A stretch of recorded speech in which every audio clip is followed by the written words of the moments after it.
the future shouldn't be something we are afraid of, which I feel a lot from my artist colleagues in many ways. There is this weird thing, there's a tension that's always been there between art and technology. And yet, and I've said this before, techne means art in Latin. So, there you go. Greetings, future fossils. This is Michael Garfield welcoming you to another episode of the podcast that explores our place in time.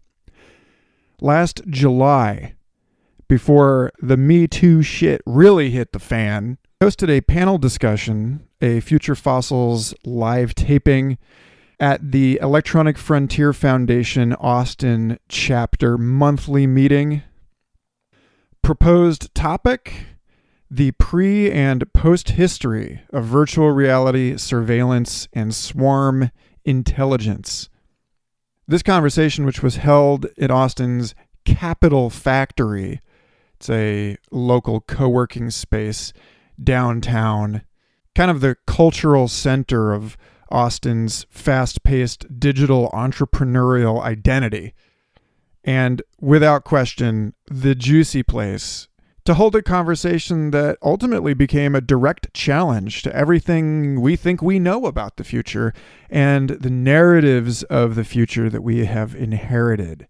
I remember this conversation between an evolutionary biologist, a computer engineer, a lifelong student of theater and social justice, a game design professor, and a web developer who lived through Berkeley in the 1990s, as being rather intense and difficult for everyone in the room. But listening back to it, it seems like it's ripened in the year or so since the recording. And given how every single item on NPR today was about power and sex and trust and evidence and giving a voice to the displaced and questioning the authority of our institutions and attempting to articulate a global humanism beyond the particulars of our identity and our biographical wounding. Well, this just seemed like the week to put it out. So without getting too much deeper into it, I'm really excited to share this episode with you, featuring panelists Maggie Duval, Heather Barfield, Kevin Welch, and Paul Toprac, as well as guest appearances from John Libkowski, Topher Sipes, and others, engaged in what I think is probably somehow both one of the most sweeping, futuristic, visionary conversations that we've had on this show, as well as probably the most politically engaged and intense episode that this show's ever had. So hold on to your butts. But first, I just want to give a quick shout out to Chinna Mai. I hope I'm saying that right. The newest Patreon supporter for Future Fossils. Thank you, and thanks to everyone who has been chipping in a few bucks a month to keep this show healthy and happy with a smooth, shiny coat. Y'all have managed to span the terrifying crevasse that looms between stabler forms of income. And without you, this show would most definitely not be possible. So thanks to everyone who has been digging in over at Patreon, where, by the way, I have a ton of free music and art and awesome conversations in the archived posts, as well as a ton of additional stuff for patrons only. Thanks to everyone who's been reviewing this show on iTunes or wherever you're listening. Thanks to everyone who's been telling a friend. I've been meeting some amazing people who were turned on to this show through friendly referrals. So everyone who's been helping spread this conversation as wide as it can serve, I salute you. And that's all for now. Enjoy this episode, and I'll see you next week.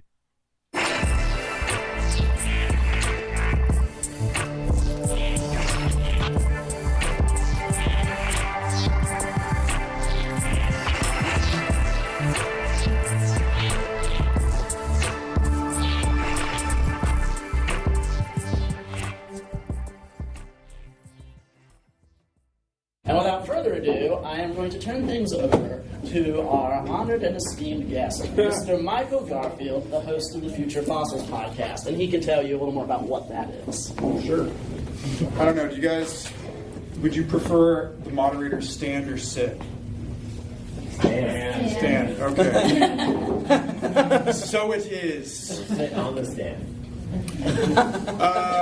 Well, I'm really glad that we get to do this. This is not the first live taping that Future Fossils has done, but it is the first that we've done in Austin, and it's going to be a lot of fun. Thanks to both John and Kevin for their work organizing all this stuff.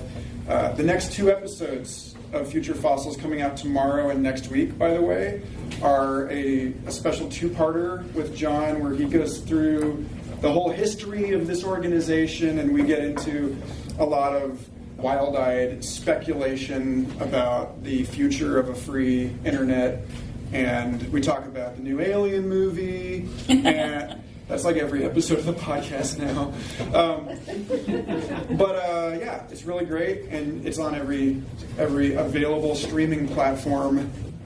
Anyway, I put this show together because this show, meaning the entire podcast, because I think that much of the conversation around the future is deeply and terrifyingly diluted because it is unmoored from any considerations of basic things like physics or natural history. Most people who are making these sort of techno-progressive pronouncements about the kind of world that we're going to be living in another 10, 20, 50, 100 years are not bearing in. I mean, it's what Eric Davis would call it's technostic. It's just the misplaced literalization or concretization of our displaced spiritual urges onto technology, and it doesn't really have any relationship to the evolutionary process or ecological dynamics or the principles of game theory, which all this stuff works on. So putting a thread, drawing a through line between the ancient world through the present world and into the spectrum of possible futures, and having fun with it is a big part of the show. And so without really knowing where this conversation is going to go, when we were talking about putting something together, I said, well, why don't we talk about the prehistory and the post-history of some buzzword technoculture topics, because I find that there are actually meaningful things that can be said about surveillance and about virtual reality going back about 500 million years on this planet, and swarm intelligence definitely even, maybe as old as 4 billion years ago. And all of these are very thoughtful and eclectic people. So I have no idea where this conversation is going to go, and neither do they. And so we're all on an even footing right now. And I think after a short kind of intro wrap, it would be fun to open this, because there's no reason for us to be up here talking in front of you for 2 hours without engaging people in the conversation. And you're obviously all very well read. So why don't we just go ahead and give a round of introductions here, and then I'll drop some ideas into the pond and see what ripples. Yeah, Maggie, you want to say? Sure. I do a lot of things. I've done a lot of things. Let's see. I grew up with the web. I was living in the Bay Area in San Francisco in the late 80s and early 90s, and never thought I'd be involved in technology. I just wanted to be an artist, and then it all got jumbled together. Got involved in all sorts of interesting things like Mondo 2000 and Burning Man and so on and so forth. Got a little tired of the constant input, so decided to leave it all and go to New Mexico. Got married, had a baby, got divorced. And then headed to Austin in 2005 and found out that most of the people I knew here I'd met before, though never in person, because we were all working with the same people in the Bay Area, so I thought that was highly amusing. I've been a former EFF board member. I've been a web developer since '95. I'm an event producer producer. I'm a minister of spiritual science. I do all sorts of things. So let's say my current focus now is in experience design in all its forms. And that's my passion right now, whether it's events or what? You didn't say what your name is. Oh, Satan. Welcome to my kingdom. I'm Maggie Duval. Thank you. I got one right here. Thank you. Oh, yes, you're done. Okay. Well, that's going to be hard to follow because that's super impressive. Let's see. Hi, everyone. My name is Kevin Welch. I'm the current president of EFF-Austin. I got the job after I tricked John into giving it to me, by which I really mean he tricked me into taking it on. So, let's see. A little about me. I am actually a native of Austin, Texas, which is a rarer and rarer thing these days. I also have a long history with the web and digital culture. I was involved in online education long before online universities were at all a hip or normal thing. From a young age, I was taking classes from Stanford University over the internet from the mid-90s on, so I've been on the web for quite a while as well. I've always circled this culture in a lot of ways. And I guess professionally trained, I'm actually like a bioengineer with a degree that I got out at Caltech. I basically got disillusioned with the research life and found it too limiting in a lot of ways intellectually. So I came back to Austin and bounced between a number of odd jobs. I now basically work as a web developer and kind of a cultural rabble-rouser as president of EFF-Austin. And I organize fun things like this. Anything other relevant to the conversation.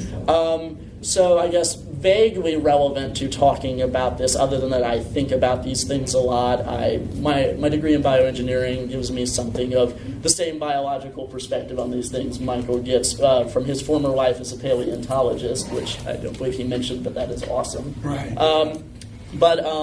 And also just the fact that I have been involved in various alternative communities, and I'm very much attuned to the internet as a tool for allowing alternative community collaboration, and particularly ways that these communities can operate and have this technology be liberating and not oppressive. So that's probably enough said. I will take it on to other, probably more impressive people. That must be you. I'm Paul Toprac. I'm going to be the boring one on the panel. I'm sorry, and because I got an engineering degree as my undergraduate, so you got to have one of those people in there. And it was chemical engineering, so that's really boring. I tried that. I couldn't hack it. You mean like printing your own drugs? Yeah, exactly. That's pretty boring. I was actually born and raised here myself, one of the few in the proud, and. I don't know what to say because I've done a lot of stuff. You get to a certain age and you're like, wow. I was thinking there was something I saw on the internet. That sometimes you just sit down and you think, well, I've done a lot of shit in my life. And so I'm not exactly sure where to begin on this. Credentials, BS, chemical engineering, MBA, PhD in instructional technology at UT. And now I'm running the game development program at the University of Texas, and there's a lab there. I kind of do that too. And, I think about the future, but I don't try to think about it too much because I seem to be very, very bad at predicting. Like, for instance, in November, I predicted somebody was going to win. I turned out to be wrong. In fact, and I've realized a couple other predictions I tried to make in the meantime, and they were wrong. And these were like near-term predictions. And the idea that I could actually try to predict something out more than a day in advance seems to be not oftentimes not productive. But I'll try to do my best here, and though I have to admit that I got off the plane from a transatlantic flight on Saturday night, so my brain is somewhat here, and it's probably halfway across the Atlantic. So let's have fun. I'm Heather Barfield, and I'm also a native Austinite. What? Goodness. What are the odds? I'm probably, I don't know where I fit in all of this. I'm on the EFF board. I'm sort of the head of the Digital Arts Coalition, which is a loose term of meaning people that like to use technology with art in various means. I'm a theater director and producer, writer, performer. I've been making theater for over 25 years in Austin. But I did get an undergrad degree, if we're going to do this, in anthropology. I was a social anthropologist, and then and I focused primarily on Native American cultures north of Mexico, which is going to be relevant a little bit later in this conversation, I think. But then I went and merged my love of anthropology with my love of theater and went to NYU Performance Studies and worked with some of the top people in the field of performance studies, like Richard Schechner and Barbara Kirschenblatt-Giblet, and people on sort of the frontier lines of what it means to perform, right? What does it mean to, and we even talk in performance studies around, even in computer technology, the performance of computers. You know, to compute is a kind of performance in and of itself. So I can get really geeky and heady talking about that, which is why I went and got a PhD in performance as public practice here at UT Austin. And my focus is actually on a very niche kind of performance and very experimental. I'm sort of obsessed with immersive theater, but I hate that term. And theater is on a brand new, spanking, fun journey right now because we are competing with technologies. A lot of theater makers think that we're competing with technologies, but I don't see it as competition. I see it as enrichment and enhancement and investigation of what it means to be human, because for me that's what it's all about. Making theater, making art is really reproduction of our own human experiences, and I think that the future shouldn't be something we are afraid of, which I feel a lot from my artist colleagues in many ways. I know there's a dancer in the room, I don't know, but there is this weird thing. There's a tension that's always been there between art and technology. And yet, and I've said this before, techne means art in Latin. So, there you go. Yeah.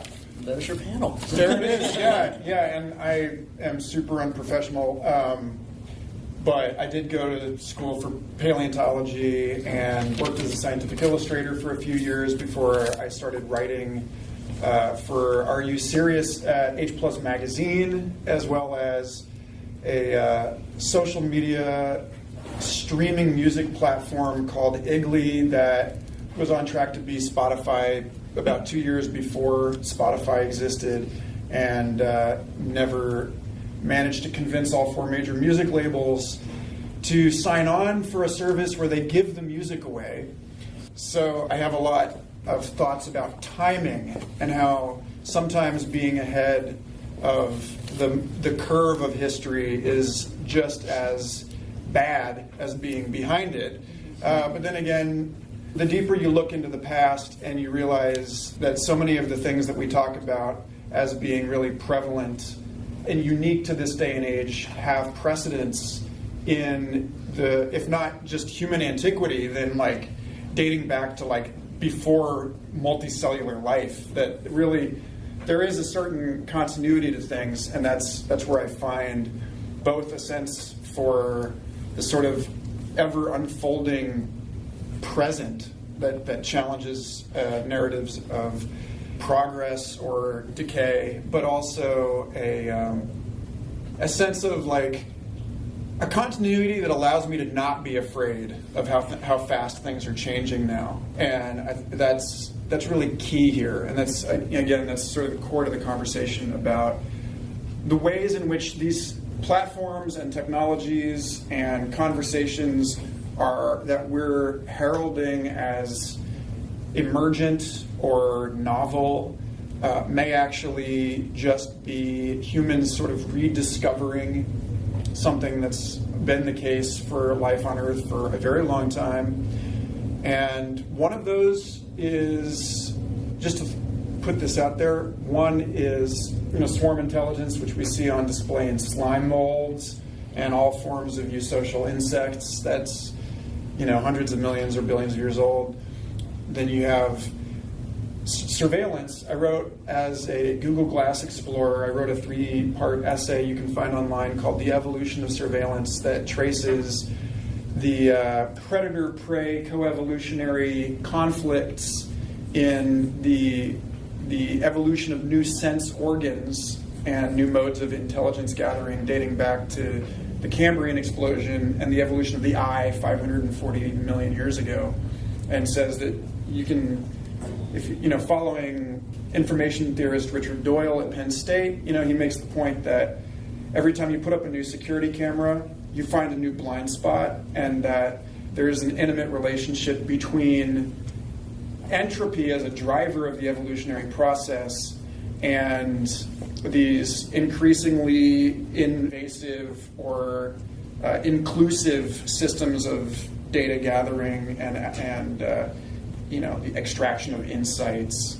So, and then the other one would be virtual reality. And last few decades of neuroscience research has made it really clear that what we consider to be reality, full stop, plain old, boring, not mixed, not augmented reality, is in fact actually a very high-level simulation or extraction and collation of sense data into something that is essentially virtual, and that the world that we navigate is a sort of fiction or fabrication that we're actively participating in at a level that just obliterates the sort of naive realist stance of a modern rational point of view.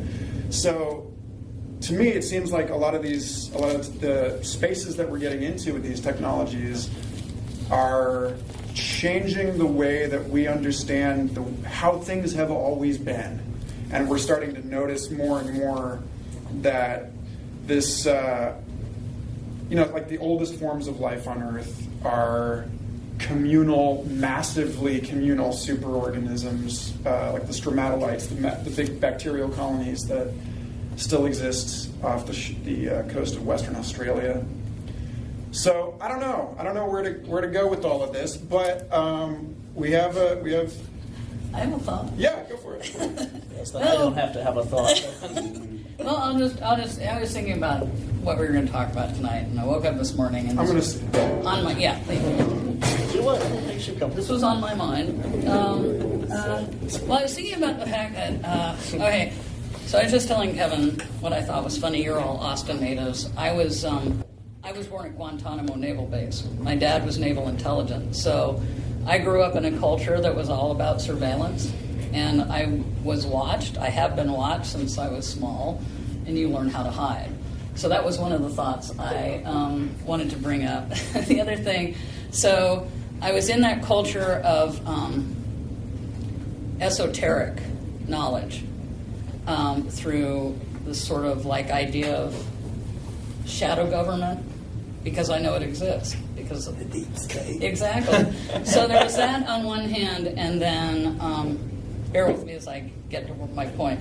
On the other hand, my mother raised me on esoteric wisdom and metaphysics. And we'd have these great conversations. She'd always share all these great books by all these futurists and deep thinkers of all kinds. And I remember one time we had this breathless conversation where she goes, Maggie, she didn't quite do it like this, but like, and because she was always excited about this stuff. She said, we're going to start inventing all this great stuff that will model to us in a way that we can understand what already exists. So when you said that thing about, so the whole idea of, what I want to say, interconnection, right? Then we have the web, right? But bear with me back when people were just starting to talk about these things. When you can't experience something viscerally, it doesn't, you don't grok it, right? So we have to come up with all these technologies to help us see these new ways of being. So I want to hurl that out there. And then the other thing was that, it was a great deep thought, and it just flew out the window. or some. The other thing I want to say, I've been wanting to bring this thing up forever. I asked this question on the interwebs on Facebook, and I said, I keep having this experience for the last 5 years or so where I'm noticing what feels like a tensile breakdown in a hologram. I see it out of my peripheral vision. It looks like things going, and it's like you're seeing the holodeck behind it. And so everybody gave me all this advice. Oh my God, you have a brain tumor. You're having, ocular migraines. It's like, for God's sake, just play with me here. I know I'm going to die one day, but I know this is not it. I just have this sense that there's some kind of consensus reality that's breaking down. And I was curious if anybody else is having experiences like that or read about it. But I know I'm crazy, but I know I'm not that kind of crazy. So that was my other thing I wanted to throw out into this conversation. Well, it's funny that you mention that because it brings to mind an article I was reading just the other day in the New Yorker. And it was very interesting because it ties into these questions of sort of constructed reality, a virtual reality, as it were, which even the real world, in many ways, is a virtual reality. And this article really drove it home because it was all about your sense of taste. Specifically, your sense of taste is not an isolated thing. What you taste is highly intertwined in a synesthetic fashion with all your other senses. They've done research where they can show that how sweet you find something, how crunchy you find it, these can be dependent on cues from your other senses. Like, for instance, you will think a potato chip tastes fresher if it crunches louder. Like, you will taste a difference. And this is not just some false thing. Like, it's a very measurable, noticeable effect in how people perceive things. So, all the time, we are mediating with something of a constructed reality. And, I think a lot of us have been having some sense that something's breaking down recently just by virtue of we all seem to have a hard time agreeing on what's true anymore, what reality actually is. And it's all well and good to say, well, those people are wrong, but maybe we should dig a little deeper and ask, is there something deeper going on about why we're all disagreeing suddenly? And I'm throwing that out there. I guess I'll throw in, go down the panel. I guess I'm next. Actually, I'm very concerned about the subject of this as being our existence being a virtual reality. I think if it is true, it might be true, but then we should ignore that fact. Because if we live our lives that way, then we'll have no meaning in our lives. This is the social constructivist, relativist theories that have been floating around now for 30 or 40 years, which has led us to this no longer shared ideas of what is truth and what is not true.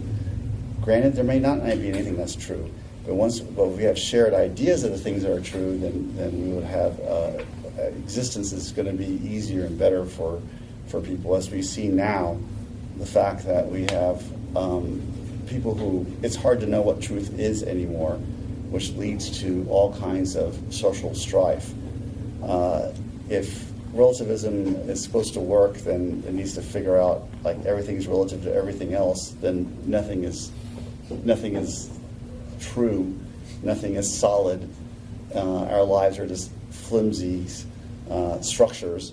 Then I don't think that's going to lead us down to a good path. And I think that's how we are now.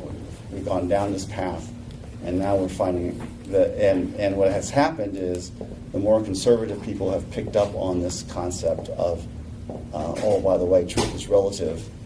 That has been propagated by academia for many years now, and now have used it as the sword against the people who have propagated it. Mm-hmm. Your turn. So as an artist, as a theater maker, I'll say this. I think we need to be in touch with our emotional states of being to understand our truth. And that through art making, through storytelling, whether it's virtual or not, this is how we reconnect with who we are. Now, who we are, do we want to be human or do we want to be something other than human? That's, I think, one of the big questions of our time right now. I mean, is the cyborg the ultimate human? Is the hybrid human, the post-humanist human? I mean, what are we aiming for as a species right now? And, all of these things sound pretty adventurous to me, but then again, I'm a storyteller, and storytelling often involves conflict and tension. That tension is what keeps us engaged and caring about the world. I think that is when we lose attention, when we lose even the question, is this real or not? That's when we go into apathy. That's when we forget, how to care about anything. I did want to say, back to other people somewhere over there, to something that happened, that we're being inundated with so much electricity all the time. There's that has an effect, I think, as us as human beings. Maybe I'm the kook in saying that. But also, we don't see starlight anymore. We don't see in our cities. We're not able to look up and create the mythologies and the sense of wonder. Now our sense of wonder is directed towards the technology, into this, right, into this, right, instead of this, which is more expansive and wider and bigger. And I think that it's very important, in my mind, if we're thinking about the future, to keep that expansiveness as we explore technology, as we explore whatever those frontiers may be, which is also a very problematic conversation anyway, because there's a lot of, that's the language of the colonizer when you talk about frontiers and conquering, what the mysteries are out there. So I try to be conscious of that as well. And then, of course, the Buddhists say nothing is solid. Nothing really is solid anyway. So that's all I got to say for now. I'm going to turn this television Please do, off. because it's been annoying me in the background. Oh, yes, please do. We do not need it if you can figure out how to turn Speaking it of off. inundated by electricity, Oh, look, there's a virtual reality beaming into the screen. where is it? Oh, it's this is smarter TV than me. There we go. There, yay! We win. For now. Actually, part of altered my reality. the framing of this that you guys just have already jumped into is the notion that there's a prehistory, a history, and a post-history, and that as Douglas Rushkoff talked about in his book Present Shock, post-history, which is what we're living in now, one of the characteristics is that defines it is narrative collapse, that fake news travels faster than the fact-checking and the debunkers, that we are approaching a moment that I find really interesting. I'm working on some short fiction about this right now, where the artificial intelligence is able to convincingly spoof audio and video. And so what is currently considered admissible, concrete third-person evidence in a court of law is about to completely fall apart. And we're moving into a space where we can no longer truly trust our senses. And I would say, in some respects, the Cartesian questions about where we stand with relationship to the raw data of our experience, if in fact it is raw data, is being democratized. That now, it's no longer just a simple leisure, scholarly armchair kind of a question, like, am I being tricked by a demon? It's like Ex Machina, when they were debuting the film at South by Southwest a couple of years ago, they actually set up a Tinder bot with the actress, I forget her name, from the movie, the woman who played... Vikander. Yeah. She plays the robot in the film. And they had this Tinder bot basically trapping random men on the app and saying, it's like, oh, you're cute, oh, swipe right, and then it's sending them messages about like, hey, you should come to my movie. And now we're at this point where as we wrap all of our interactions in this layer of intermediation. Like David Byrne recently wrote an essay in which he said that it seems like the main project or the main product of the internet is to minimize the amount of necessary human interaction in our lives. And like you think about the way that our first interplanetary missions seem to be shaping up, it seems like from this moment forward in the human story, meta story, whenever we go to a new place, this issue of the frontier, whenever we venture somewhere new, we send robots and the internet ahead of us. And so it's always going to be a robotic mission before we send people there. Or a weapon. Yeah, or a weapon. And so you get this issue of there's always a layer of, like, won't it be great when we can, I was just up in Montreal and I could point my phone at the street sign and read French in broken English like that. And that's great, except it clearly isn't accurate. And the better it gets, actually, the more pernicious this issue becomes, because it becomes harder and harder to tell how other agencies are interpreting and delivering the world to you.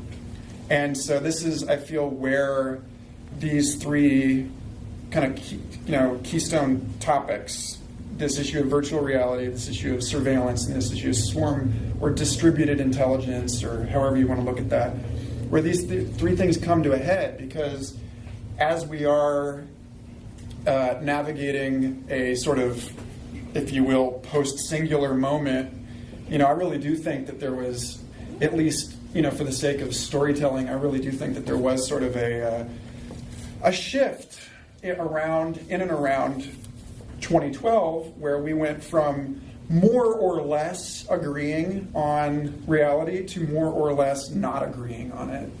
And it can be argued that our generations, the lifetimes that people are having now, are the lifetimes within which we saw this punctuated shift from a more or less linear comprehension of history and of reality to a kind of ecosystem of competing epistemologies. And when it really gets to the point where we can't, as human beings, detect whether our recordings and our communications are accurate, we need to pioneer new ways of coming to consensus where there is no ground anymore. Where we're actually, what's beyond a third-person point of view, a fourth or a fifth-person point of view? Are you talking about authority? Yeah, where does the authority come from? How do we establish authority? I think, Chris Brown, you mentioned the blockchain and the Wired article on fake video and audio suggested that microphones might now register every recording on a blockchain so that it can be, verified with triple entry ledgers and that kind of thing. And it's like, so. See, that's about the blockchain thing is about decentralization, and it could be that you're talking about moving from the concept of a fixed authority to a distributed or decentralized authority, and just kind of trying to figure out what that would look like. I mean, we used to think in terms of I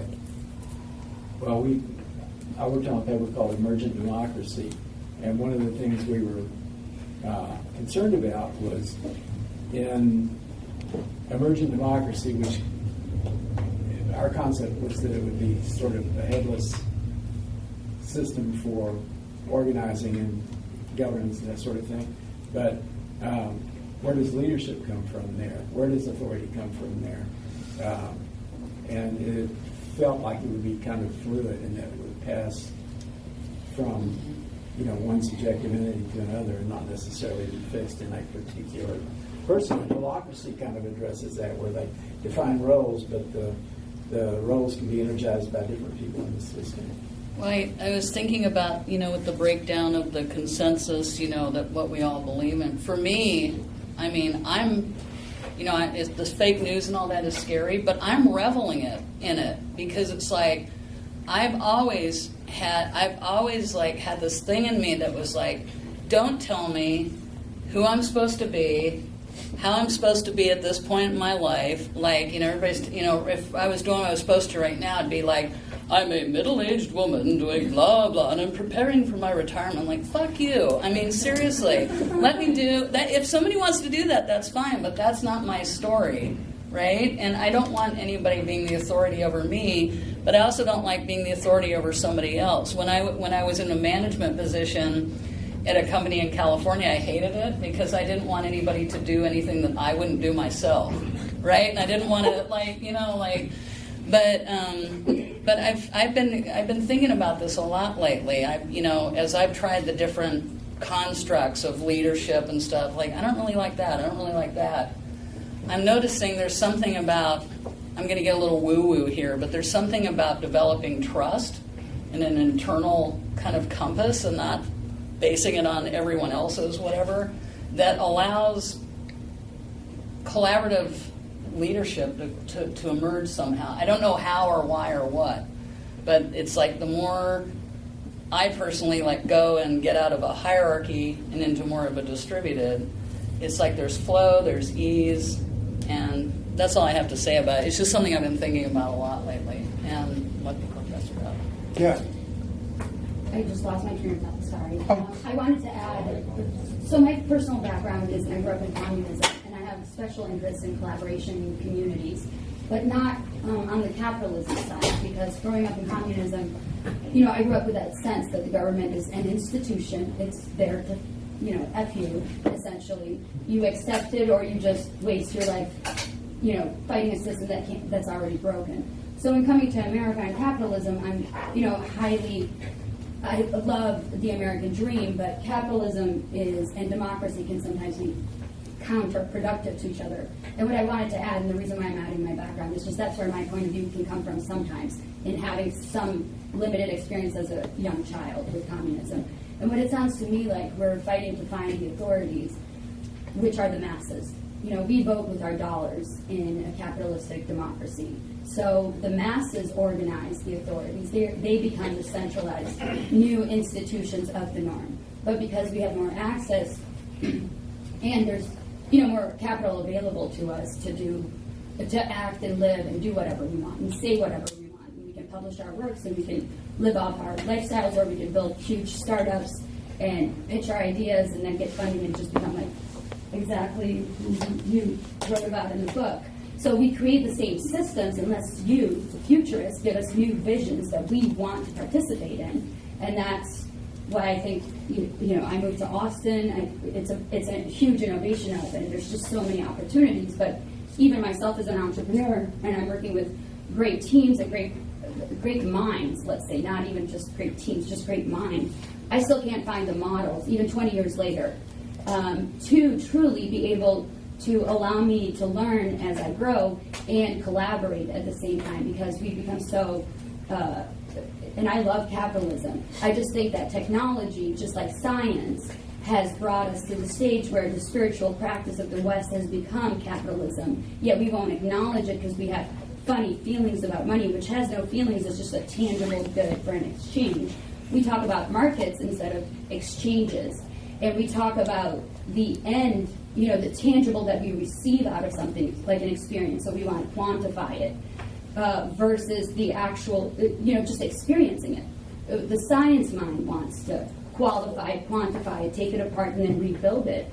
So I'm just here wondering what these successful collaborative models that you have experienced that we can learn from are, and what do you hope to see in the next 10 to 20 years?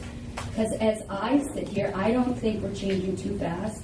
Like, let innovation, that's supposed to be the acceleration engine of any system, right? Innovation, it's like that point where you have so much stress and pressure, you have to create something new because the old just doesn't work, and you're going to go do it whether you break down or not. It's not the idea of this innovation acceleration that we have today, that it's all about the good of the people. It's almost like, I just find it really interesting. So what I'm wondering is, because you're running the gaming department, you said? I try to. That's great. I don't try to do that, so I really respect that. But what are new worlds? What are concepts world? who is designing the future that we are going to conceptually rise up to and recreate in our real worlds, just like we've done with the internet and information technology? What do you guys see happening in that world that we can take inspiration in and support? Because I like to vote with my dollars and everything that I do, whether it's time or anything else. And I'm looking for those models, and I frankly don't know where to go. The organizations have become, I don't know where to go. And I'm looking right now for business models, collaboration models, to implement into my own life, with the money that I have and the work that I do every day, and yet I struggle. So where do you? Well, I immediately chaining off that one. First of all, I highly recommend you come to next month's meetup, because we're specifically going to be talking about certain redesign strategies for the internet to focus on less hierarchical, more peer-to-peer, more driven by actual real human interactions. So that's the first thing I would suggest. But, so I did a bit of preparation thinking about all these topics in prep for this. And Michael, I actually respect you. No, so I wrote, I was reading up a bit on like swarm intelligence and actually digging a little bit into the math, just a little bit. That recalled my college days, good Lord. And so basically I started really thinking about this idea of the swarm intelligence and just the emergent behaviors of these simple rules of these individual agents leading to something that seems way smarter than any of the individual sum components. And it really kind of hit me that what is the ultimate swarm intelligence but human beings on the internet, actually? That we are individual intelligence agents. We are operating under ultimately, while complex compared to maybe an ant, ultimately, if you boil it down, fairly simple rules of how we go about our lives and survive. And we bemoan needing some kind of higher, almost global, almost more spiritually aware cosmic perspective. And one almost has to ask if the internet is not capable of generating that as an emergent behavior and an intelligence that seems greater than any of the humans who built it up. And so the question is, what is it about our current internet that is preventing this intelligence from emerging? And I would, sorry, did you want to jump on that? Oh, no. Sorry.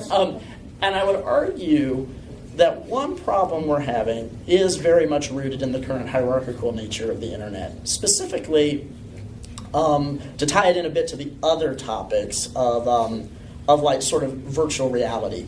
One could argue that, to use the technical terminology of the field, the internet, it mediates our reality, basically. It is a tool whereby a virtual reality is constructed and mediated between participants. And there's sort of the question of, well, who controls that tool of the mediation, and what reality are they feeding us? Okay, so first I just want to acknowledge that a lot of what you're saying, we live in the United States of America. We've got serious problems with race and gender in technology. I'm saying it again because it's actually where the artists are leading us when it comes to, we need more diversity, we need more inclusion in all of these fields. And that's how it's going to infiltrate the capitalist free market system, et cetera. It may actually crumble it, because what would it be like if women made the same amount of money? What would it be like if more people of color were heads and CEOs of tech industries, et cetera, et cetera? Okay, so I just want to put that in the room. Also, virtual reality as like a tool that can be used to empathize with other people's experiences. So right now, I'm trying to gather some Native American VR artists who basically are doing 360 VR video footage and other diving into the Native experience. They're also collecting Native languages that are dying in the United States right now and capturing that information and that knowledge. With these technologies, it is a double-edged sword, but gosh darn it, is it awesome to be able to be in the res and see levels of poverty, levels of struggles that we probably don't have access to necessarily in order to educate us about what's going on in other. I know that there's also a company in Austin that has a VR, what's it like in the world of a sex trade woman, right? So there's the free market again in sort of the ugly side, especially for women. And so what would it be like to live the life of, a young woman who is basically owned, right? And yet we can also have VR experiences of like, I just saw something recently of like iChicken, where you get to see live the life of the chicken. And what's it like to be in the chicken coop and laying the eggs and with the roosters chasing you, So there's so much like potentiality for us to not only understand ourselves, but other aspects of the world that we live in that hopefully can answer questions that we don't even have the questions for yet, because we're not stepping into that world. I mean, as my friend Caroline Old Coyote was saying, when you're wearing VR, you're stepping into the moccasins of another person, literally for once. So it's really kind of neat what's happening, Yeah, that's what interests me so much personally, and I don't mean to take up your guys' time at all. Oh no, you're part of the conversation, please. When it comes to that idea of open innovation, I think it has allowed me to tap into a collective intelligence. But I can't talk about that openly because it's hard to define. This is a highly intellectual group. I'm sorry, you guys are amazing. However, that's not the world that the Main Street everyday Joe operates in every day. And I just feel lucky to be able to even understand 2 words of what you're saying. But what I constantly come back to is that VR experience is very similar to the internet experience where you're alone. You are alone wearing a headset, even though you might be participating. Not in the theater VR world, but yes, in true. general. That's true. Right. Yes. But my experience of it and the way that I experience it as a person, even though it's a new experience, I am aware of my aloneness. That's where science and technology and also capitalism in a way fail us. They give us all the opportunities in the world, but we just have more alone experiences, so we start to feel lonelier. It's our body's intelligence and the reason why we share, spaces with others and we have intimate partners, and we learn how to trust ourselves better because we have to listen to our body's intelligence in case we don't know how to protect ourselves in survival too. And the internet has allowed us to have so many more reference points, but it has not solved any problems. It's just another system of exchange. Instead of capital, now we exchange information. And is information more valuable or not? I don't know. Are experiences more valuable or not? I don't know, because I have experiences with and without collaboration, with and without internet, and because it's me, I have similar experiences in all the worlds that I operate in. I just wonder where can I go to experience and find out what previous mistakes we've made in collaboration models that promote without an end result. Just where can I go to experience them? Let's go pin, within. Let's pin that and allow that question to suffuse the rest of this.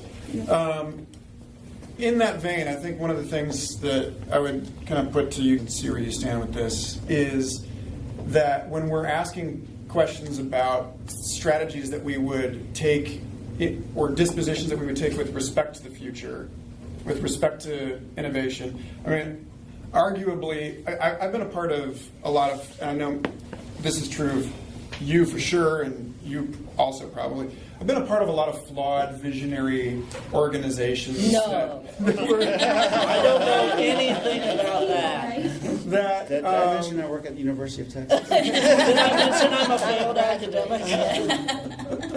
And what you see in a lot of these cases is people thinking, first of all, that it's their job, and second of all, that it's their burden to create something new. And I guess something that I'd kind of like to propose counter to that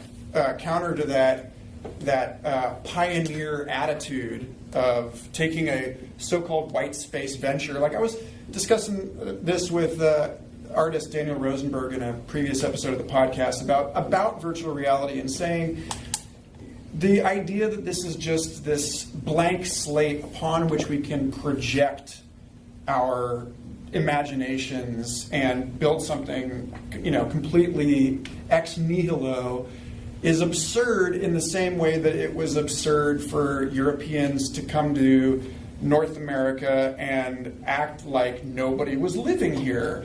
And I have the same issue. This is actually a big thing that's being thankfully, is being discussed by people that are talking about looking for landing sites for a Mars colonization mission. It's like, where do we land where we stand a decent chance of finding life, but are not going to like accidentally destroy what's already there?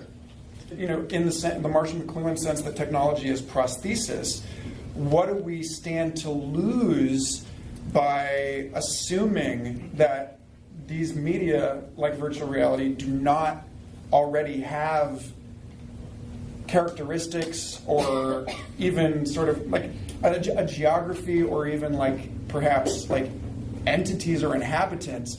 Like Charles Strauss's novel Accelerando focuses heavily on the issue of civil rights for digital entities. At what point does it become necessary for us to regard the interspecies relationships of a forest as an individual with the rights to legal protection, or a botnet as something that has the right to continue in some sense? And I think it's given the precedent of previous generations, the fact that like just over 100 years ago it was still legal to own, like that you owned your children in this country. They were your property. It's a legal guardianship thing now. It's it's dicey, but like I'm always curious about in what ways, first of all, are we emphasizing innovation inappropriately because it is burdening us with this idea that we have to create a future that, like you were saying, we're participating in what's emerging here now.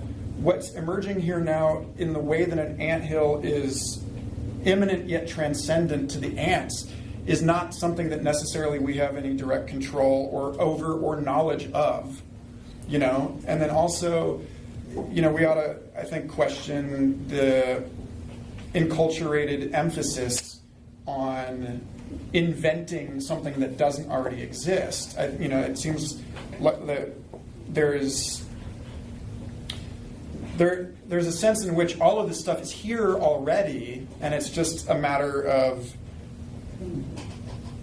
getting it properly. We haven't incorporated and processed it yet. Right. We haven't chewed the food of 100 years to of. Incorporate and process it from, because we have to check it out first. We have to prototype it. We have to run through a bunch of risk analysis. We have to make sure everyone has a say. Then we have to see, well, have we done this before? And we have to go venture out into all those communities that we haven't even recorded yet. I'll give you a model. So, please. The model is humans as relationships is the key to life. Surround yourself with people that you love and trust and go through life, and that's the model. And all the big collaborative networking stuff is not, those other models are just not important. The important thing is for you to connect with other people and make life better. Well, and to underscore that, what I was going to say is that in my exploration of, how do I make this work for me?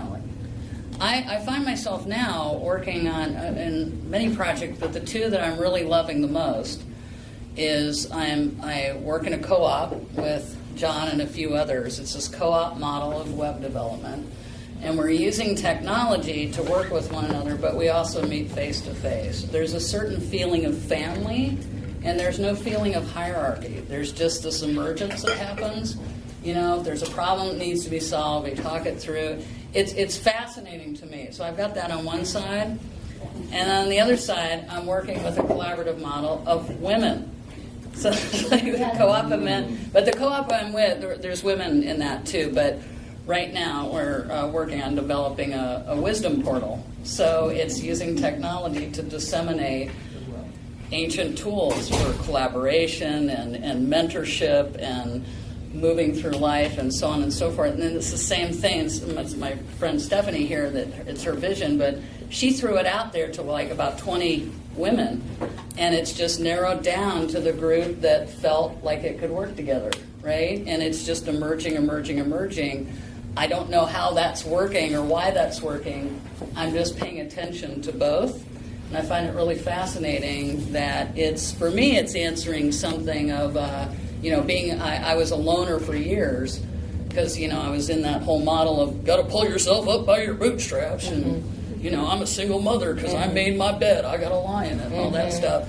And it was painful and it was lonely, and I was like, I need help. And like, now that's starting to bloom. It's really fascinating. I can't like place it or qualify it, but it's happening, and I'm just paying attention to it. Experiential learning, sort of. Yeah. Okay. 3 pointed questions. 1, what about maintenance? We talk a lot about innovation, nobody talks about maintenance. We have crumbling infrastructure, nobody's talking about how we're going to deal with it in any real kind of a way. We're building all this new infrastructure, no one's talking about how that's going to be maintained in any kind of real way. 2, what about the side effects of automation? Addiction is something that's come up a lot lately. Diminished skills, something that Nicholas Carr wrote quite a bit about. Thought limitations and over-reliance on ideological thought, something that we're all suffering from on the political sphere. Number 3, what about ways that technologists are convincing us of visions that defy the laws of physics, as Michael brought up early in the intro?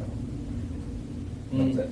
Well, I can jump a little bit off sort of the vaguely defined laws of physics part, where I'll just get a little bit computer science computational to talk about, like, one of the benefits of swarm intelligence is it's incredibly computationally efficient. Like, these direct peer-to-peer interactions among these AI agents, and to extend it to the metaphor of among human beings, they work. They're very efficient. They don't need central direction. And when you create this panopticon of surveillance to sort of order everything to work the way it's supposed to work so we can all build this grand thing, it's incredibly computationally inefficient, because that thing has to know what everything in the universe is doing at any one time, and no one agent can take that on. It grinds to a halt. So, maybe if we don't want our infrastructure to grind to a halt, not function anymore, we really need to foster those local direct connections that can respond quickly and rapidly to the local needs. And then the magic of the swarm intelligence does its thing, and next thing you know, the whole thing is working. So the answer is magic. Yes, actually. The answer is always magic. Well, I mean, let's just say that to the sense that any sufficiently advanced technology is indistinguishable from magic, right? Arthur C. Clarke's third law. That the problem that we're having with this notion that we can make a desperate Hail Mary pass and break from history and move into a completely different sphere of operations is because we're failing to recognize what the actual critical so-called new technologies of this era really are. We're so involved in projecting our own. I mean, Bill Thompson was saying this at the edge of history in 1972, that we tend to, as and science fiction and speculation generally does this, that we tend to, in our discussions of the future, actually we're just really portraiting the world as it is now. We've just exaggerated or caricatured the qualities that are on display. So with respect to automation and Nick Carr's book, Glass Cage, Yeah. like one of the things that I found most interesting about that particular work was that he's saying that really, in a sense, the future of automation is a return to an ergonomic design that emphasizes the way that people actually learn and think, and that it's not about designing better software, it's about designing better human software interaction, and ways so the magic is what we're not calling science, but what is actually in some, like we have to sort of digest these categorical distinctions between like habits that take on a sort of religious import, like our economic participation and scientific inquiry, which really extends to even like internal psychological investigations. Right, so you're talking about like humanizing it. Yeah, humanizing it. The ergonomics ultimately being the way in which technology becomes humanized, where the humans become in charge of the technology rather than the humans being sort of subservient to a centralized technology around which everything is designed. Or maybe just in general, noticing ways that our categories are getting in the way of us thinking effectively about these things. You know, noticing that it's not, you know, get into that like human versus technology thing. It's like, well, in a, you know, cybernetic feedback loop, it's a chicken or egg kind of issue, and it's more about the health of a system than it is about one piece of it getting back on top. I mean, the same as, I hope you would agree, the same is true in like gender and race relations. It's a, you know, it's about healing the entire community. Right, So- but there's also like a fact that it has had already an effect on human beings using these things, where they are, some to various degrees, very stuck in particular ways of thinking about technology or about the world around them as an effect of technology. I feel like thought waves coming off of you, Heather. Am I wrong? Do you have? There's like a. Yes, there are always thought waves coming off of me, but I care not to share at the moment. Okay. I notice a hand in Yeah. the audience. So I'm a technologist that makes social media software, so it's all my fault.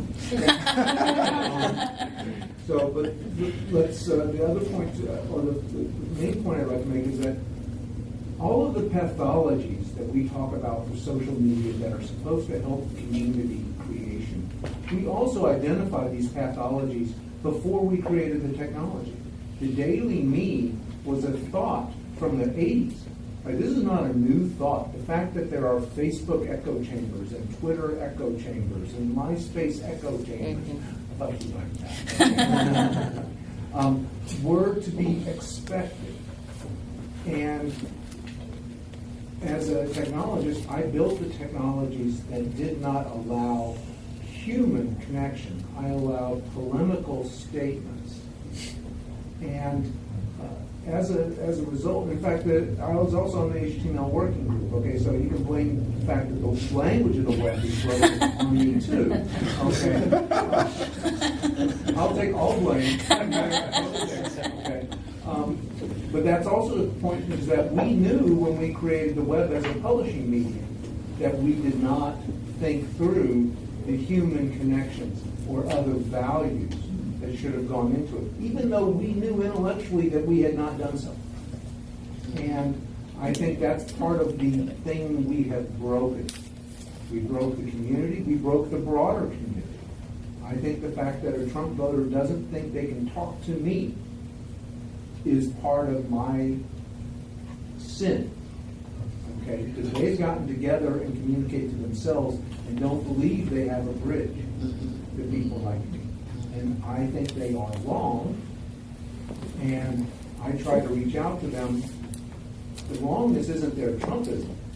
The wrongness is that they don't think they have a connection to me as a human. And we, as the technology I built, has failed at that. So the thing that I think we've broken, that you talked about having broken in 2012, was that resurgence. So I'd like the panel to sort of talk about, how do we fix it? And then I'll go fix it. Okay. Let's talk about it. Oh, I'll wave that magic wand. I have that. Okay. So, let's talk about it. yeah, so I guess for me, I mean, I'll just say that humans are messy and inefficient and yet beautiful. And there is this need, I'm not a technologist, but this need to make things efficient and not messy. And, you know, line by line, you know, everything is done. And if it doesn't get fixed, it is broken. But I come from the world where if we're not broken, I got no stories. And I like it that way. So is there room to have inefficient sort of technologies that continually complicate our lives? I mean, I'm really not answering your question, but that's just what I have to say on I it. would say I've made it too efficient. That's my point, is that if it began in a place of efficiency and it didn't take into account the messy, complicated layers of human beingness, then can it be resolved? And for me, it's like, do we want it to be resolved? But that also has, what you're talking about also has its roots in like in the capitalist venture. Right. right? Because it's always been about how can, ever since the Industrial Revolution, it's been how can we eliminate humans from the equation, right? Like how can we get fewer workers to work on this so I can pay them less and take home more money? Well, I guess I like to sort of talk about the ultimate virtual reality is the stories we all tell ourselves as a culture. One thing I've often commented on when we look at past sci-fi stories that try to predict the future, they always talk about, they either predict this utopian perfect world or this complete dystopian hellscape, and I've always said, none of them got it right. The future is messy technology that is aggravatingly hard to deal with. We don't spend half our days in utopian paradise or dystopian hell. We're trying to get the dang computer to work, And maybe the problem is in the stories we're telling. Maybe we're setting up false narratives and false expectations for how to live and how to communicate with each other. Maybe we need to start telling each other better stories again. There's Yeah. Yes.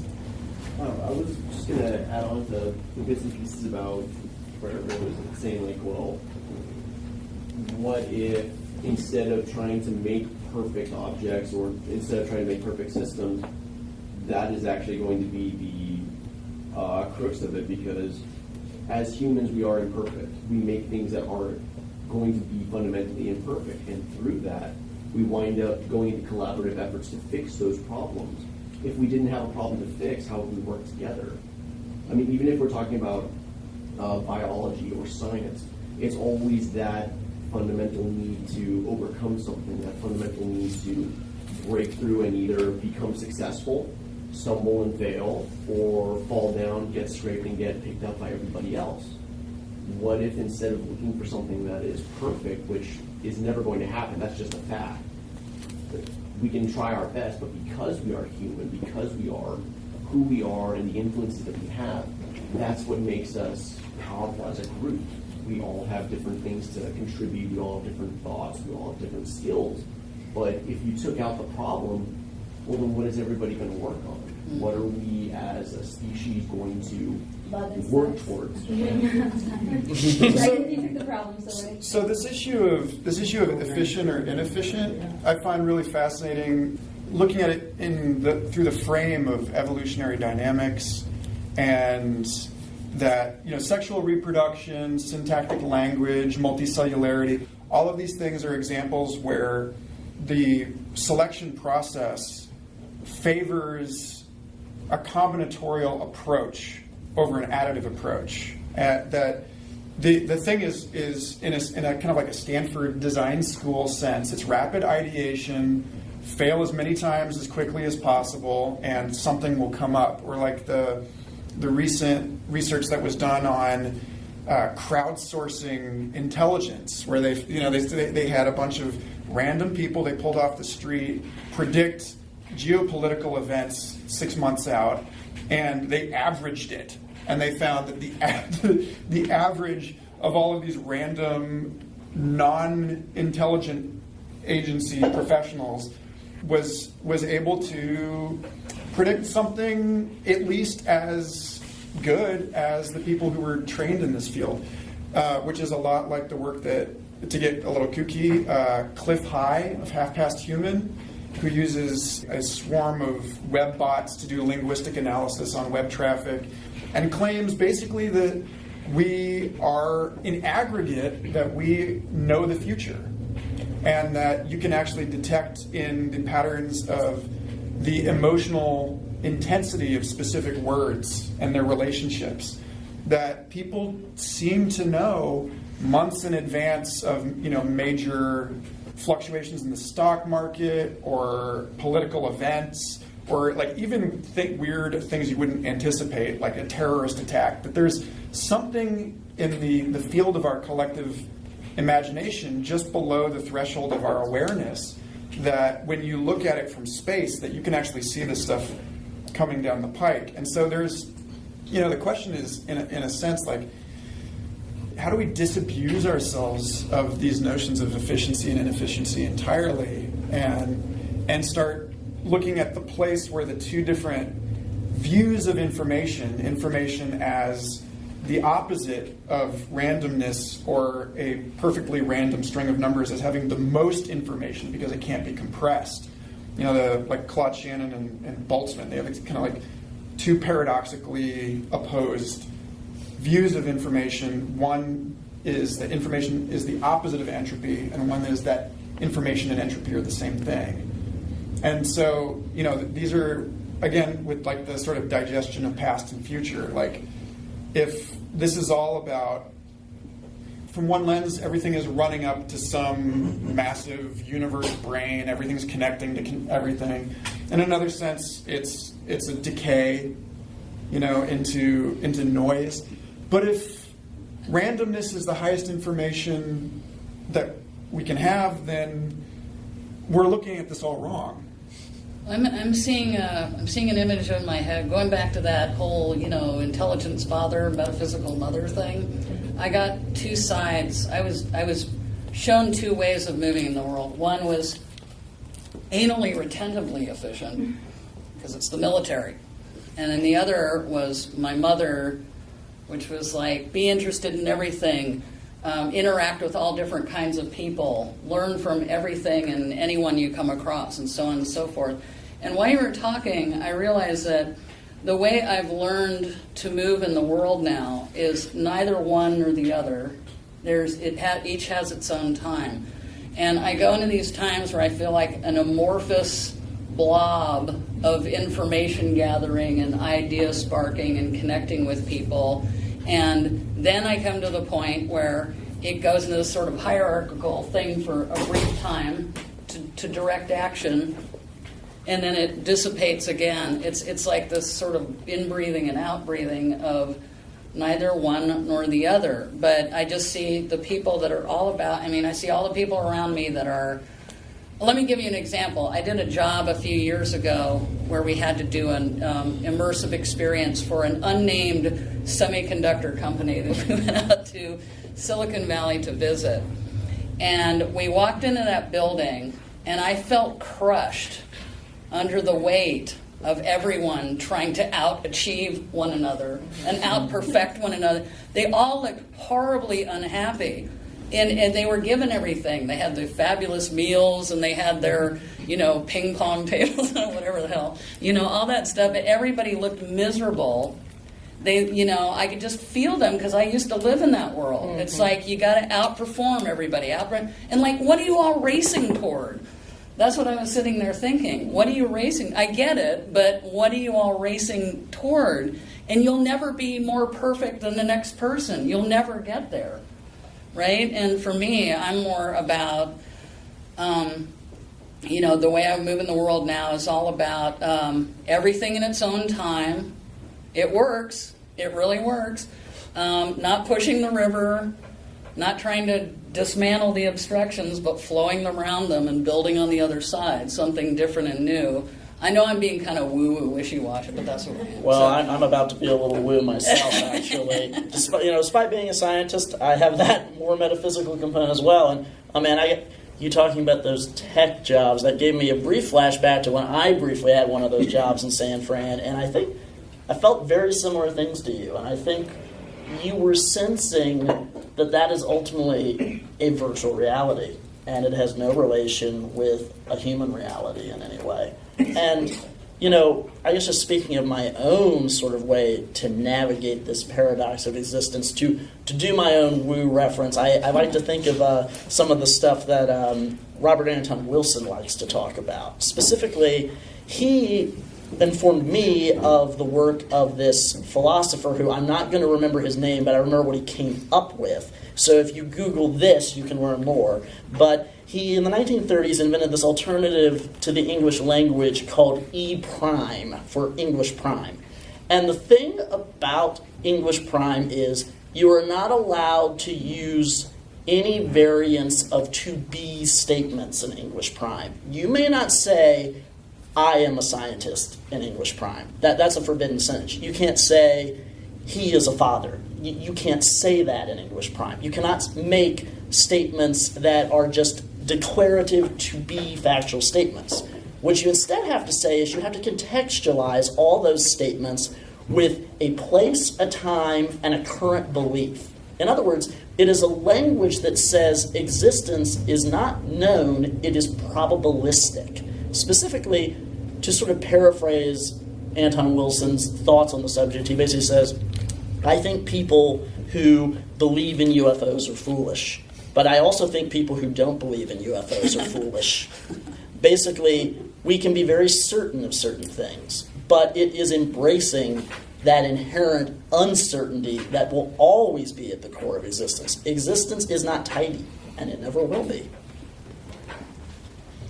Well, this kind of makes me think about, earlier y'all had talked about how, I guess briefly you had touched on Buddhism and kind of the idea of, it's not a new idea of virtual reality, so there being a certain falseness to the nature of reality. All the early mystics of pretty much any faith you can name make references to kind of there being higher levels of understanding beyond kind of the basic physical substrate in which we exist.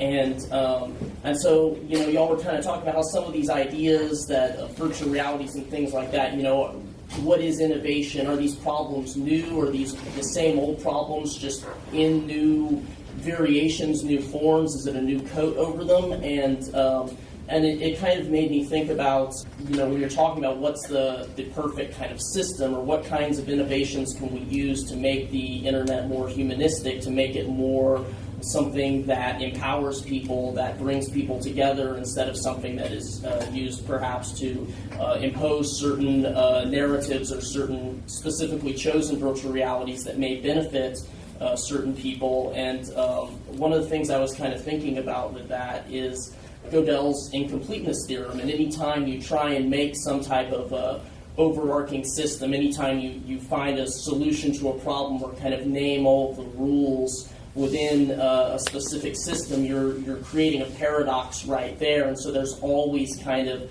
a new thing outside of that system that kind of further evolves things. So perhaps it is always these same dichotomies, these same dualities competing with each other, evolving throughout time, but we're just simply seeing them continually complexify and become these larger systems, but there's not perhaps an ultimate goal or final form that can be reached, because that's the nature of what this physical or substrate itself that we exist within is. And so I just want to hear some of y'all's thoughts on some of those ideas. I'd even debated mentioning Gödel's incompleteness theorem. I didn't want my answer to be too long. It probably would have been incomplete. That's just a theory.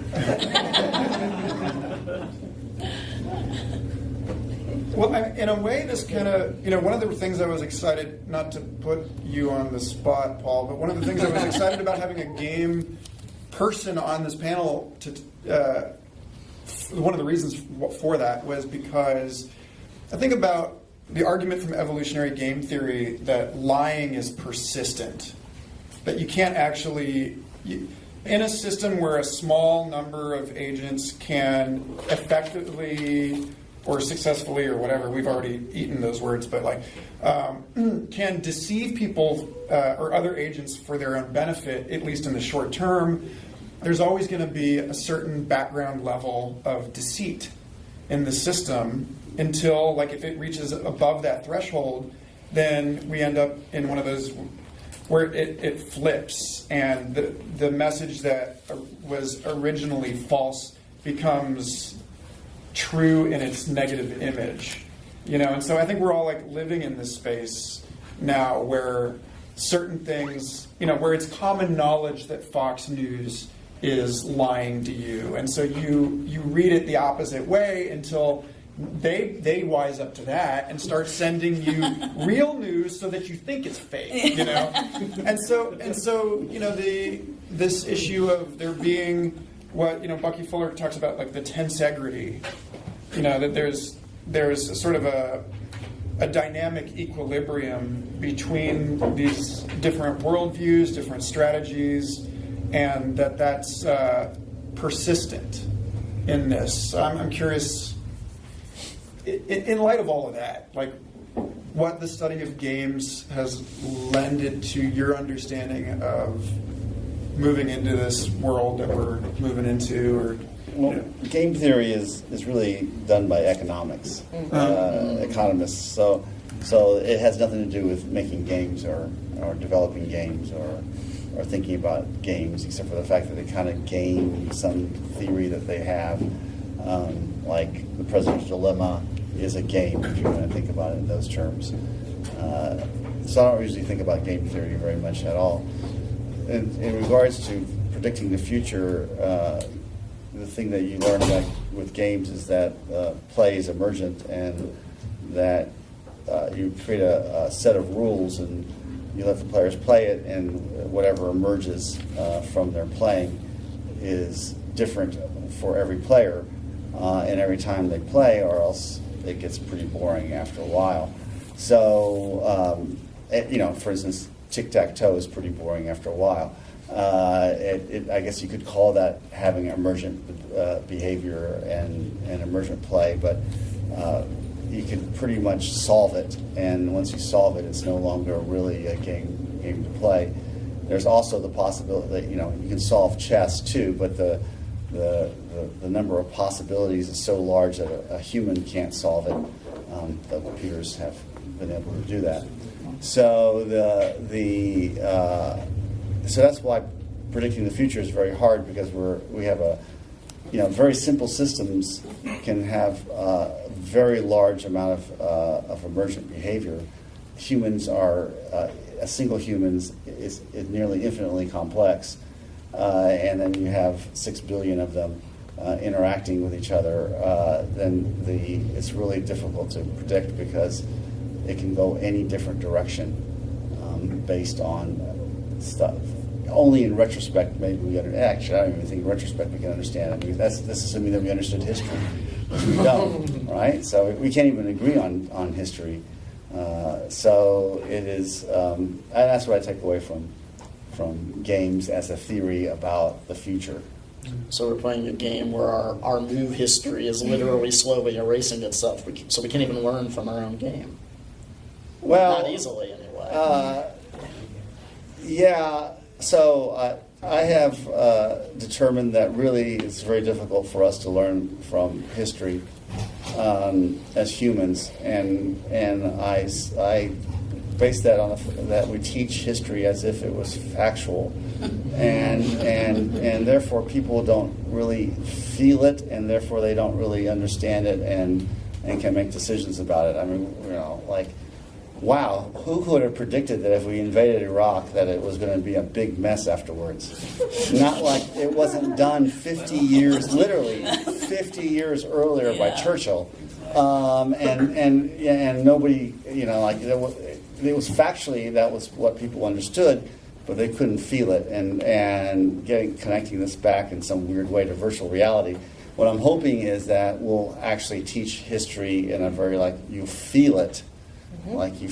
You'll go out there and be in Iraq and in the when was he in there, in the 1920s or something like that, and with Winston Churchill and seeing the chaos and feeling the chaos and learning that all these different tribes over there are all fighting with each other, and that you being there is the thing that unites them against and all kinds of the whole mess of it, instead of just a set of facts.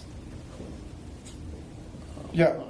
This brings to mind the 360 short film Clouds Over Sidra. Is anybody familiar with that? About being in a Syrian refugee camp? Yeah. I think I may have heard about that, yeah. Well, that seems very poignant in relation to this, because that has brought a lot of people closer to more viscerally experiencing that from a distance in an immersive space. Clouds Over Sidra is worth looking into.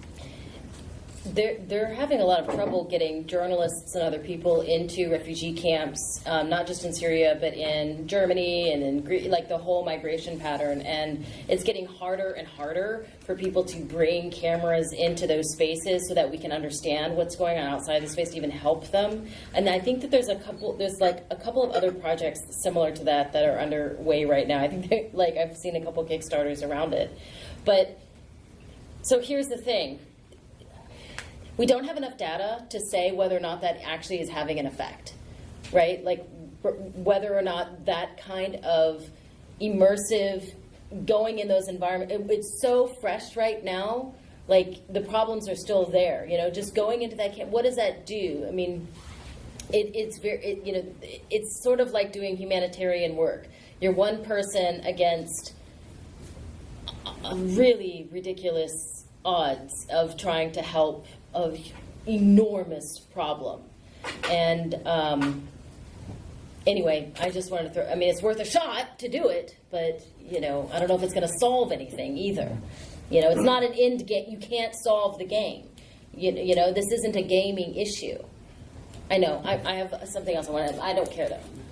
But what you're saying is it's really great to have these opportunities. People can learn about these different things. Yeah. That might really upset them to learn about it, but they're going to choose to not because it'd be upsetting. But right, that's what I mean. Like, how do you? I mean, people want to be entertained. They Yeah. want to laugh. They You know, wanna like if I learn. come home from a long day of working in the capitalist system, getting paid, like working for somebody who I don't like, do I really want to engage in that story? It takes a different kind of like sentiment to really want to engage. You know, and lots of filmmakers have tried to do this. You know, you focus on a child, you focus on a dog. You know. Well, when did my daughter and I were having a discussion. We talk about this a lot. My daughter's 20, I'm 53, and we, you know, I was saying, I remember being a kid, you know, we were close enough still to World War II. You know, there was this feeling of you're still in the after Cold War. Yeah, in the Cold War and all that. And I was telling we were watching that Twilight Zone episode where the commandant goes back to Dachau and gets and she was raised on the Twilight Zone. Thank God, I did something great.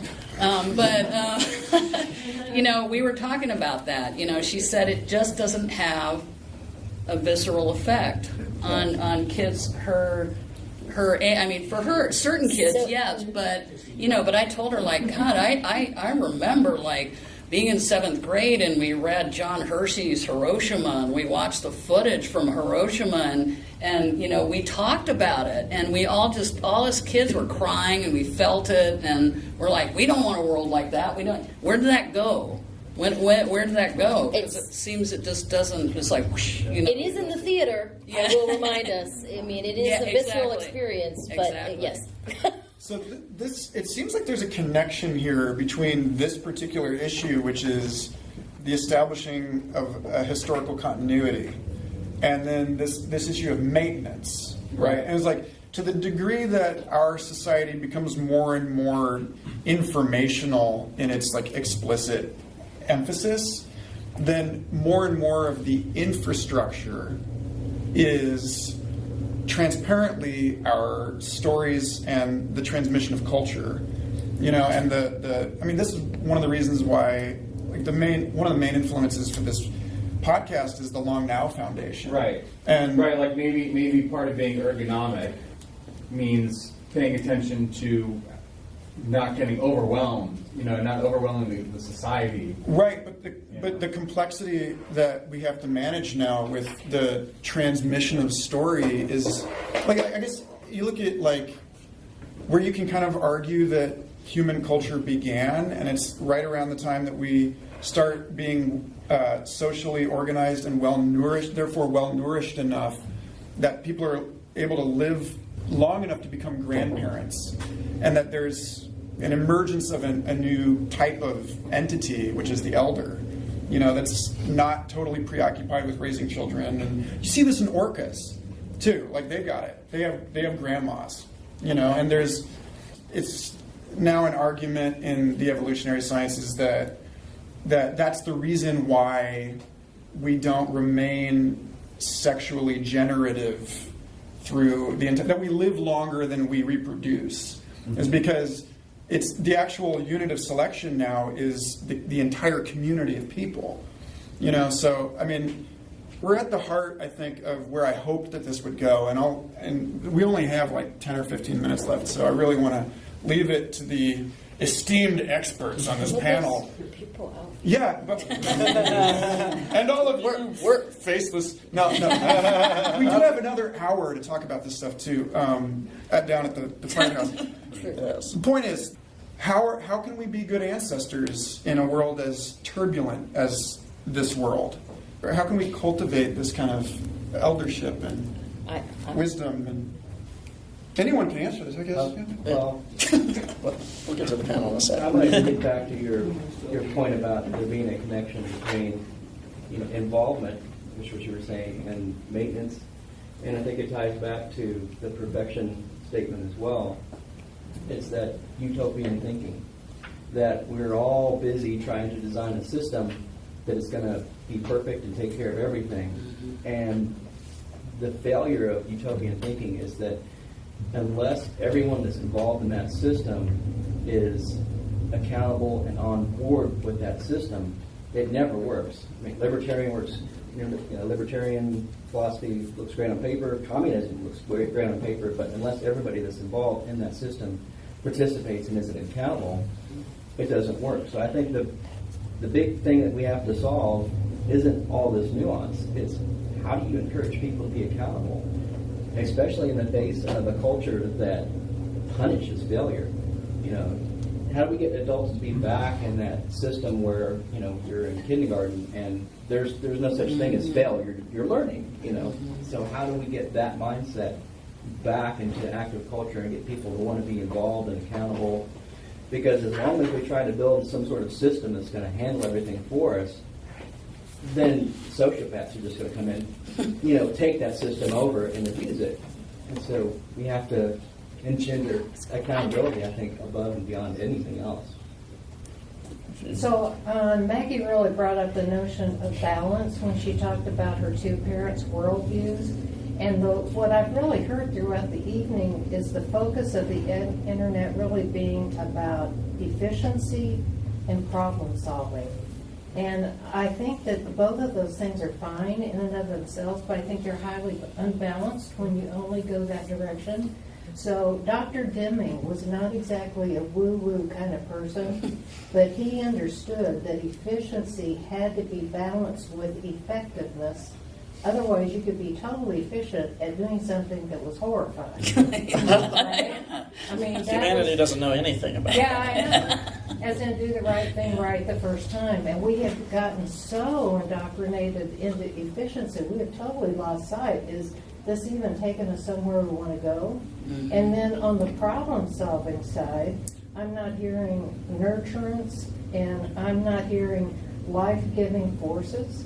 So going back to the refugee problem, if you go back to root cause, if we gave resources to all children to find their unique contribution in the world, we could do a lot of this stuff, but we keep chasing these problems that are unsolvable because the horse is way out of the barn. I mean, way out of the barn. So until we can find some balance so that the internet can be designed to give people an experience of a nurturing community, that I think is what, at least in our project, we're really interested in figuring out how to do, because I think we're just wildly out of balance at this point. Why do you think the internet can't do that? I think it can, but I think it wasn't designed to do that. Going back to your point, I don't think it was designed. I never thought it was focused on efficiency. I mean, there's some efficiency in the way that the medium works. It's actually kind of inefficient. But safety design. Safety can I be think an it's oppressive managed efficiency. Well, it was designed to resist disruption, to route around it. But I don't know. I don't think it is. And I certainly don't think that people's use of the internet is terribly efficient. Well, I'm just saying in general, I'm just very sensitive to the notion of how often the word efficiency is used, rarely balanced by effectiveness. I mean, all you have to do is look at Texas state government and their strategic planning process, which only talks about efficiency. Are you sure it's efficient? It doesn't seem to be. I'm We're just this close saying. to turning us all into paper clips. No, you get very inefficient, trying to be only inefficient and not looking at effectiveness. So I'm just saying. I wanted to actually ask that question about email. Can you guys envision a world without email? Yes. When? Okay. When? My What do we have to do to children, make that happen today? my children don't like to use email. Right, I like Amy to doesn't text like back. No, but they use Snapchat. Yeah. I would like to address the grandma Orca problem. As one of the older engineers in the room, and I'm looking at this meetup has many more older people than normal meetups in Capital Factory. we definitely, in addition to the groups of different diversities that we don't embrace in our technologies, we also don't have a way to allow people to interact across ages. So, for example, you mentioned email. My daughter does not use email. Yeah. And I do, and my community uses email. In fact, on the board, we've got a battle about using a freaking email versus a website versus other things. So in other words, these cultural crossovers are really quite difficult in terms of time. I grew up with email. All right, literally, I mean, and I've been to the IETF meetings. Okay, you can blame email on me too. All right. Go by the likeness of our beard. Can I just share something about the American spirit? We have 5 minutes. Can we wait? There was a question over there. Yeah. And a really short suggestion, speaking of balance, to jump off of that and being good ancestors. Recently I found it really useful, a type of model or heuristic or lens to view things through is to look at the archetypes of the elements, air, water, earth, and fire, and to put those goggles on and to see if there is balance in any sort of endeavor. I just wanted to offer that as a way to move forward. So to humor our host, who I think wants a final thought from each of the actual panelists, if I'm reading you right, Michael. I really don't want this conversation to end, but it has to. So, all right. If anyone feels compelled to say something, please Not do. invite me to be a part of it. I guess just to Don't give... do this again. We're going to continue. Yeah, I mean, this has been an immense success, Michael, so we'll talk about that. Has it? I think it is. I no longer know what a success is. Well, good. That means you learned something from this talk. I guess just to close my brief thoughts on this, I think the solutions are going to need to be two-pronged. One, I think there are technological solutions we can potentially take. Like anybody who knows me knows I'm a big advocate of finding ways to decentralize and peer-to-peer and encrypt the internet and make it new, shiny, and better. So I do think there are certain technological initiatives we can take to try to address some of these problems, to make the technology more facilitate these human-directed interactions we're all have been circling around as maybe the thing lacking that we need to reconnect with. And I think also there is an element of needing to create new uniting stories to tell ourselves, basically. Like a lot of our old stories, they've stopped working in this world of no foundation because they preach a hero's journey with an end, with an answer. They also preach a journey that, to talk about the diversity and inclusiveness that has been brought up beginning and tonight, they preach a journey that is white and male and not terribly inclusive. So I think it's up to all of us to try to use stories as a way to build consensus on the kind of messy, imperfect world we all want to go into together. By the way, I rented a number of years ago the domain name Reframe the Story for that very reason. Yes.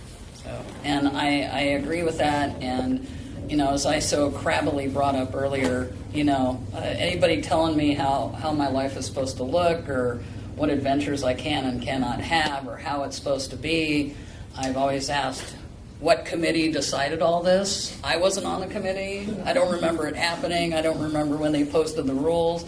But I've tried to do that for my daughter, too, and she's tired of the questions like, so, what are you going to do after college? I'm like, I don't know. Well, it's all, it doesn't have to follow a pattern.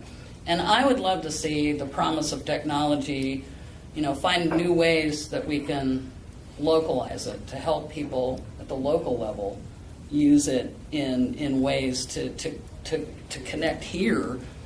And then, because it just feels like we're so disconnected and there's all these tools to connect. I mean, it'd be great if we had neighborhoods that had their own water system and their own electricity and their own network. It just seems that's the way everything's going. And those are the problems I want to work on right now. So. Any thoughts from the rest of the panel? Well, I guess I'm next. I'm pretty much in agreement. I think the thing that we're I mean, this being a technology thing, I guess it lends itself to having a discussion about technology, but I want to get back to maybe the technology would be good if we organize ourselves to have more human interaction. Getting back to, the Trump people, a lot of it has to do with the stories that I understand is a variety of stories. One is a researcher went into a community of highly conservative people, and she didn't realize that they would hate her, but she didn't know that, so she went in there and started talking to them and interacting with them. And after a while, they said, "You know what? We kind of like you." And it turns out that personal interaction, they gave up the idea that they were going to hate the academic, and that because that person was a real person in their presence. I think the issue of trying to connect with people through the internet and technologies is sort of very superficial, and that the idea that you really need to connect to them on a person to person level. Another story is I read was a person who, every time a black person was on the TV, his father would say a bunch of bad words about that person, and then one day he asked, "Well, is Bob Henry down the road's black, but I don't hear you say those words about him." "Oh no, Bob Henry's an outstanding person. He's great. But these people on TV, these black people on TV are whatever, right?" So again, it was that personal, interpersonal relationships that drove that. And so, perhaps we can use the technology to help organize these activities, but we need to have much more interpersonal relationships with the people that are of different from us. And as I look across this room, I could say that we are clearly not that diverse here, and that we need to maybe develop some more interpersonal relationships with people that are of different diversity and bring them into these kinds of conversations. We're working on it, but thank you for pointing that out. We could do one of these at Dozen Street. That'd be kind of cool. I want to sort of echo a little bit around the use of technology to solving some problems that are imminent, especially ecological collapse.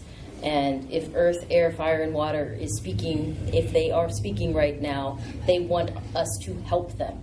And again, not a technologist with the tech, but very willing to cooperate with people on doing those things as a theater maker, an art maker, a filmmaker who thinks that the key is, to grab them here first, and then all these other things that we're talking about can be resolved. Because if you don't feel it, you're not going to want to engage in it, and you're not going to want to do anything about it.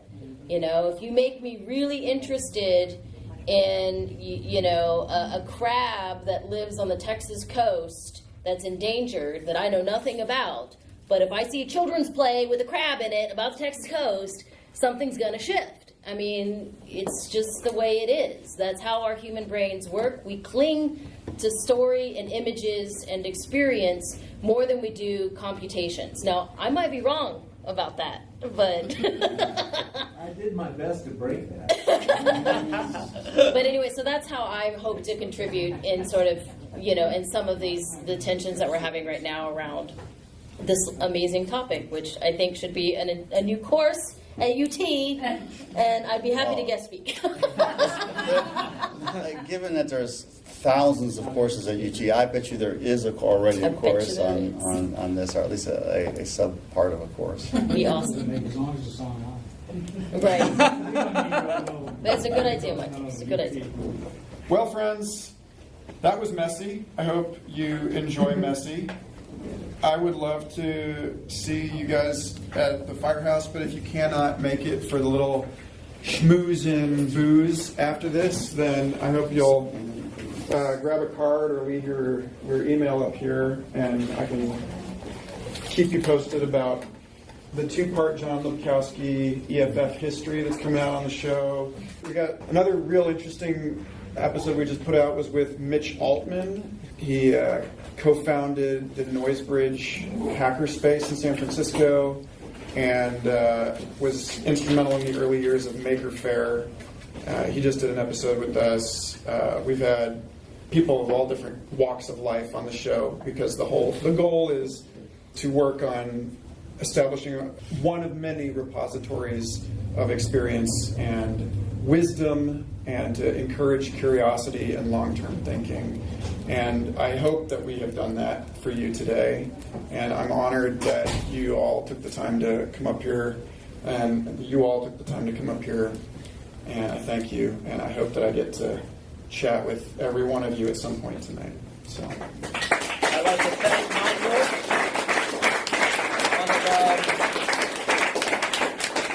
I must have to say, this has been one of my most favorite discussions we've had here at EFF-Austin, not just because I was in it. thanks again for listening. I hope you enjoyed that episode as much as I did. Future Fossils is part of the MindPod network, along with Third Eye Drops, the Astral Hustle, Synchronicity Podcast, and an oodle of other fascinating programs. I encourage you to go to mindpodnetwork.com and subscribe to them all.